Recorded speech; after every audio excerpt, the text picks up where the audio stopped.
Fato rápido, estudos comprovam que seu estilo de vida influencia a sua inteligência. Ter uma vida saudável, praticar esportes, se sentir desafiado no trabalho, se envolver em atividades artísticas, culturais, tudo isso ajuda você a ter um nível de inteligência muito maior. Você sabe o que é QI ou os testes de inteligência? São muito populares hoje em dia, mas muita gente não sabe sua validade ou como eles funcionam. Hoje nós vamos entender um pouco o que é QI, como é que é descoberto, como é que é medido isso, suas principais ferramentas. Então fica ligado aí, tanto no podcast quanto no YouTube, que eu vou falar um pouquinho mais depois da vinheta. Meu nome é Elias Ribeiro, sou nerd, por mais incrível que pareça, também sou neuropsicólogo. Bem-vindos ao Psiconerd Web.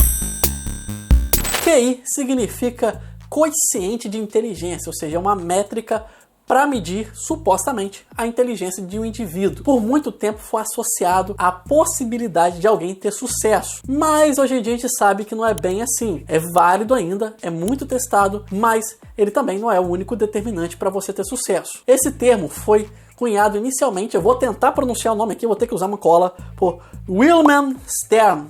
Esses nomes me quebram muito, mas é esse cara aí. Ele é o pai do termo QI, mas o conceito de inteligência ou a tentativa de testar ela é muito antiga. A humanidade, por muito tempo, sempre tentou fazer isso, mesmo com nomes diferentes. E falando em medidas, você deve estar se perguntando como é que se mede o QI. Posteriormente ao Stern ter cunhado o termo coeficiente de inteligência, foram inventados testes com o propósito de tentar medir essa inteligência. Porém, cada teste tem seu próprio conjunto de baterias de subtestes ou focos específicos em funções nossas, humanas, normalmente chamadas de funções executivas, para poder medir a inteligência. Então, muitas vezes, o conceito de inteligência também acaba variando um pouco. Eu não vou entrar em detalhes agora sobre o que é inteligência, porque é um assunto extremamente complexo, por mais incrível que pareça. Mas entenda que existem vários testes, alguns têm um padrão melhor do que outros, mas eles testam um conjunto de habilidades para determinar o coeficiente de inteligência. Meu cachorro não tá parando de latir hoje, tá terrível. Eu não tenho outro horário para gravar. Se tem testes, tem vários testes. Qual é a validade disso? Você deve estar se perguntando, isso vale, isso funciona? Bem, esses testes, primeiro, eles são testados mesmo antes de serem disponibilizados para os psicólogos, os profissionais no mundo inteiro que trabalham com isso. Eles precisam ser testados e validados. No Brasil, o CFP, que é o Conselho Federal de Psicologia, é quem cuida disso. Tem um sistema lá onde eles libera o nome dos testes que a gente pode ou não usar, que são reconhecidos pelo conselho. E esses são apenas esses testes que nós, psicólogos, utilizamos para poder testar o QI. Esses testes, eles são válidos, eles também passam por uma validação nova quando entra no país. Por exemplo, um teste feito nos Estados Unidos, ele precisa ser avaliado, ele precisa ser validado no Brasil, porque a cultura do brasileiro é diferente. A gente precisa saber qual é o normal para um brasileiro, por exemplo, num teste de QI. Então, o teste precisa apresentar um padrão de fidelidade e outros parâmetros que eu também não vou entrar em detalhes aqui, porque só confundiria mais ainda esse vídeo, mas eles precisam passar por uma bateria de exames e adaptações para poder serem reconhecidos e válidos em território nacional. E também só podem ser aplicados por psicólogos, nenhum outro profissional pode aplicar testes. E esquece os de internet, tá? Existem testes que até podem ser aplicados pela internet, tem crivos que podem ser corrigidos pela internet, mas esses testes de internet que eu tô falando, esses testezinhos que tem por aí de QI, eles não têm validade nenhuma, não são aplicados da forma correta, porque não é só o teste, tem um jeito certo de aplicar, tem um ambiente certo para aplicar, porque até o ambiente errado pode atrapalhar seu desempenho e fazer você ficar com a nota abaixo, ou facilitar uma cola e você trapacear um pouquinho e ficar com a nota acima. Então, esses testes de internet, esquece, eles não avaliam nada, é só mesmo entretenimento e curiosidade. O padrão ouro hoje em dia para avaliar a inteligência, geralmente os mais citados são as matrizes progressivas de Raven. Esse é muito conhecido, você já deve ter visto inclusive testes que simulam ele online, mas não são ele. E os meus favoritos, que é o VISC-4 e o VICE-3.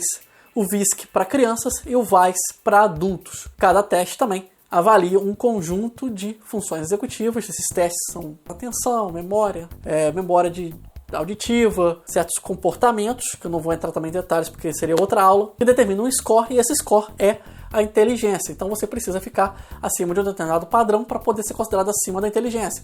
Até uma faixa de pontos, você é uma pessoa normal, e abaixo dessa faixa de pontos, o seu neuropsicólogo ou psicólogo vai ter que dar uma olhada e descobrir aí o que está afetando sua inteligência naquela área, pode ser um problema, pode ser alguma coisa mais séria.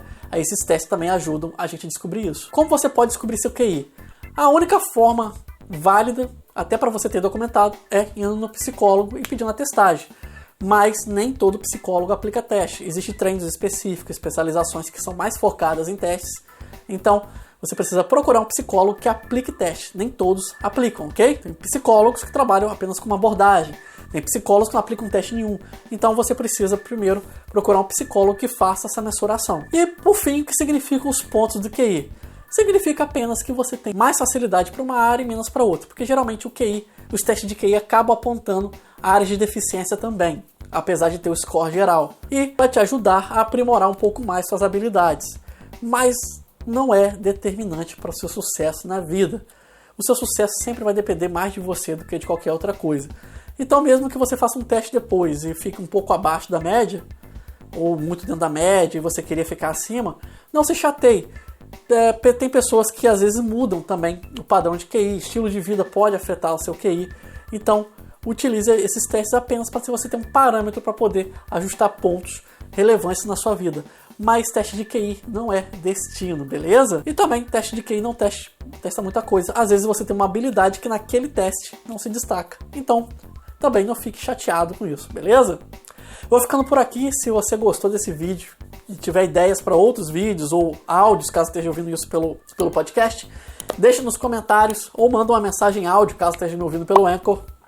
Eu vou ter o maior prazer em tentar trazer o assunto para você, beleza? Meu nome é Elias Ribeiro, vou ficando por aqui ao fim desse vídeo ou episódio. Recomendações, se estiver vendo pelo YouTube, um grande abraço. Criado por Elias Ribeiro. Com trilha sonora de Kevin MacLeod. Curta nossa página no Facebook Psicólogo Elias, no Twitter Alceman. Narração Ralph Ibrahim.